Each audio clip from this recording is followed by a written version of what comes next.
എല്ലാവിധ പലിശ ഇടപാടുകളും ഭയാനകം തന്നെ.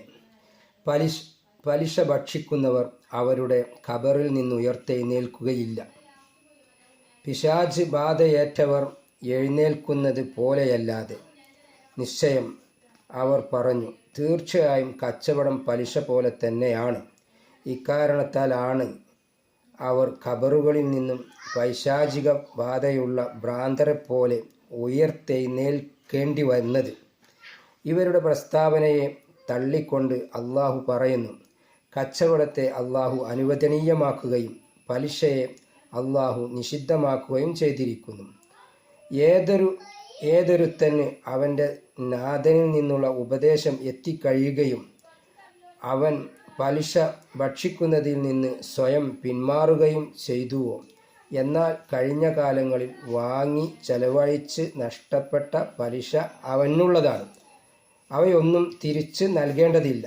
അഥവാ തിരിച്ചു കൊടുക്കാൻ കഴിവുണ്ടെങ്കിൽ പലിശ മുതലിൻ്റെ യഥാർത്ഥ ഉടമസ്ഥനെ കണ്ടെത്താൻ സാധിക്കുന്നുമുണ്ടെങ്കിൽ തിരിച്ചു കൊടുക്കണം. യഥാർത്ഥ ഉടമയെ അറിയാത്ത പക്ഷം അവർ കൂലി കിട്ടാനുള്ള നിയ്യത്തോടെ പാവപ്പെട്ടവർക്ക് ദാനം ചെയ്യണം.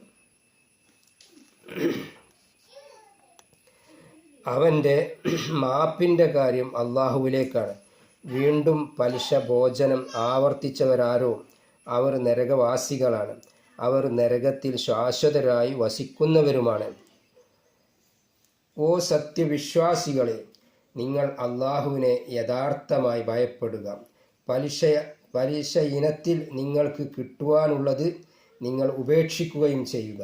നിങ്ങൾ സത്യവിശ്വാസികളാണെങ്കിൽ ഈ ആജ്ഞകൾ നിങ്ങൾ നടപ്പിൽ വരുത്തുന്നില്ലെങ്കിൽ അള്ളാഹുവും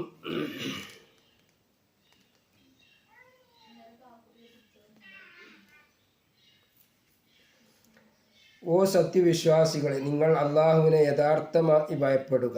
പലിശ ഇനത്തിൽ നിങ്ങൾക്ക് കിട്ടുവാനുള്ളത് നിങ്ങൾ ഉപേക്ഷിക്കുകയും ചെയ്യുക.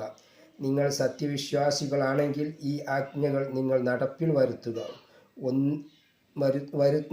വരുത്തുന്നില്ലെങ്കിൽ അള്ളാഹുവും അവൻ്റെ റസൂലും നിങ്ങളോട് യുദ്ധം പ്രഖ്യാപിച്ചിട്ടുണ്ടെന്ന് നിങ്ങൾ അറിഞ്ഞുകൊള്ളുക. ഇഹലോകത്തും പരലോകത്തും വിശുദ്ധ ഖുർആൻ അഥവാ ഇഹലോകത്തും പരലോകത്തും അള്ളാഹു നിങ്ങളോട് യുദ്ധം പ്രഖ്യാപിച്ചിരിക്കുന്നു എന്ന് നിങ്ങൾ മനസ്സിലാക്കുക. ഏതെങ്കിലും ഒരു വ്യക്തി പലിശ ഇടപാട് നടത്തുന്നതായി മതകോടതിയുടെ ശ്രദ്ധയിൽപ്പെട്ടാൽ അവനെ തടവിലിട്ടോ മറ്റു വിധത്തിലോ പശ്ചാത്തപിക്കും വരെ ശിക്ഷിക്കൽ വിധികർത്താക്കൾക്ക് നിർബന്ധമാണ്. എന്നാൽ